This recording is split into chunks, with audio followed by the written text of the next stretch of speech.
But first, Queensland parents have expressed outrage of being asked to nominate pronouns for their 4 and 5-year-old children on official kindergarten forms. This year, there were reportedly 46 kindergartens where kids had nominated on forms as they or them. And the forms were sent out by Queensland's Curriculum and Assessment Authority. Psychiatrists rightly have warned the policy introduced under the former Labor government risks promoting harmful gender ideology and confusing little ones.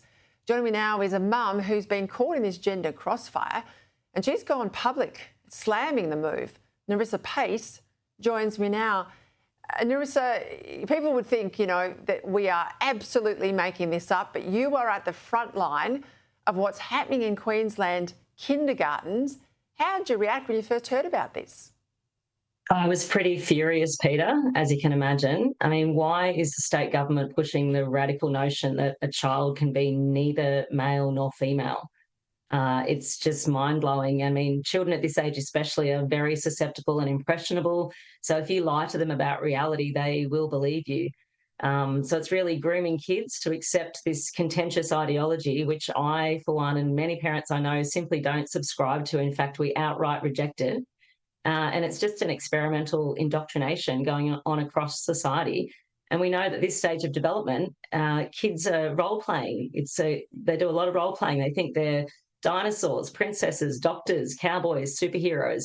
But we don't tell a child that he's actually Superman or Spider-Man, because that's not true, and it wouldn't be kind. No.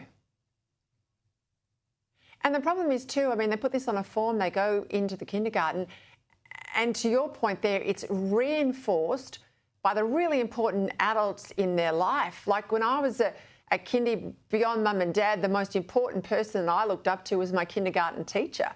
And the idea then your kindergarten teacher reinforces that you're not really a girl or you're not really a boy, well, that's a slippery slope. Yeah, it's 100% exactly that. It's how can we trust our schools? How can we trust these teachers?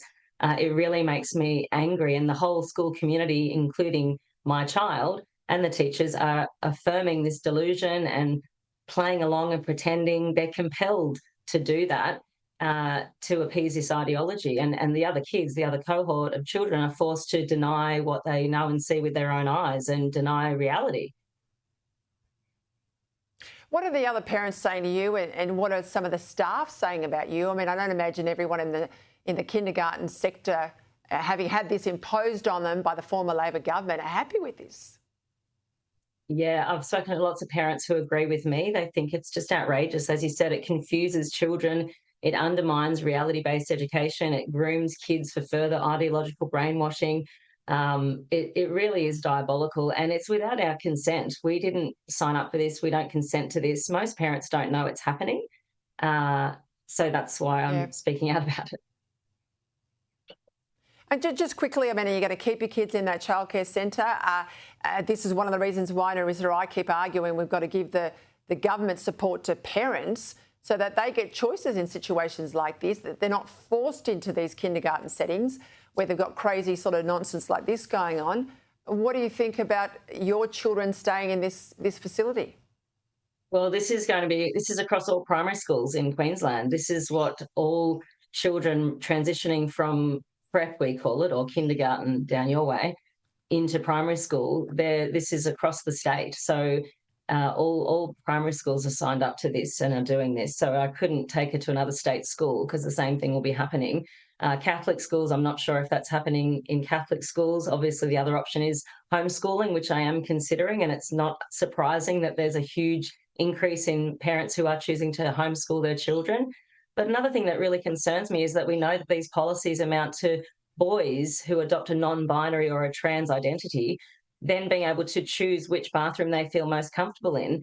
And what's happening is girls are avoiding using the toilet when they need to go. Instead, they're just holding it all day. They're not drinking enough water because there are boys in their bathrooms. So why have the rights of young girls not been considered in this policy making? All strength to your arm, Narissa. I'm going to follow this up with the Queensland government. The government's changed. I reckon the policies need to change, and I'll come back to that issue tomorrow. But as I said, you are brave speaking out. I'm sure you've got the majority of parents behind you. Thanks for joining me tonight.